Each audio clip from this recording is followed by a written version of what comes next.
Very good morning, everyone. Now, if you're looking for the biggest test of electoral opinion since 2019, and the biggest test before the next UK general election, look no further. We have a bumper crop of results coming in over the next 48 hours or so from England, Wales and Scotland. Now, last year's local elections were cancelled because of the pandemic, so this year we're looking at a record number of results from every part of Britain. This is a key national electoral test here in Scotland and in Wales. Members of the Scottish Parliament and Welsh Senedd have been chosen along with thousands of local councillors across England. Now, Keir Starmer was elected Labour leader on the promise of being able to rebuild the Red Wall. But 18 months on from the disastrous general election, the overnight results suggest there is little indication of a fight back. Well, yesterday, the people of Hartlepool in the northeast of England chose a new member of Parliament in a by-election. And for the first time since the 1960s, they chose a Conservative.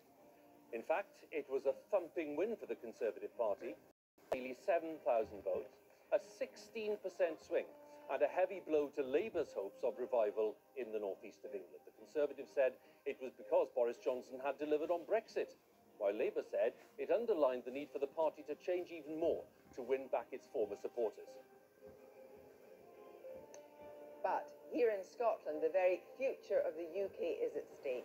Will the SNP, either with or without other pro-independence parties, be able to claim a mandate for a second independence referendum, one that Boris Johnson insists he will oppose? Well, from the BBC's headquarters at Pacific Quay in Glasgow, David Wallace-Lockhart will be analysing the most important Scottish election since devolution. I'll be following the Scottish results as they come in and keeping track of which of these leaders keep smiling as the counting goes on. They'll be glued to this constituency map of Scotland. Now, this was how the results looked after the 2016 election, but that doesn't matter anymore. The 2021 polls are closed, and what's important is how these constituencies and the regional list seats now fill up. And we'll be in Cardiff for the results of the Senedd election of the Welsh Parliament to see if Labour in Wales will hold off the challenge of the Conservatives and Plaid Cymru and keep hold on power yet again. And we'll be keeping track of a dozen battles to be mayor of some of England's biggest cities, including London. Laura Kuenssberg, our political editor, is here to keep an eye on the political reaction and to give her analysis. And Rita's with me once again in the election studio to bring us the results as they come in. We've already had a swathe of results in from the English council elections. One of the most eye-catching is this. Harlow in Essex is a Conservative gain from Labour. I'll be using the giant touchscreen to look at the figures behind the results in all 7 of the elections taking place across Britain.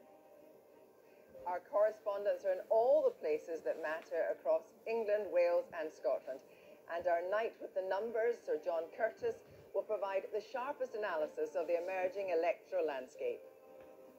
And as we've said, a few results already in. They're more than interesting, but there are lots and lots to come.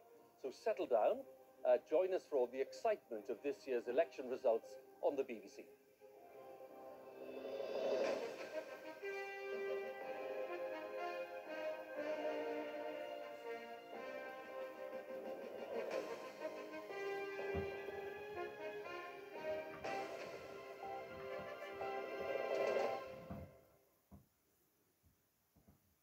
Yes, welcome everyone. Kirsty and I are your joint hosts today. We're both looking forward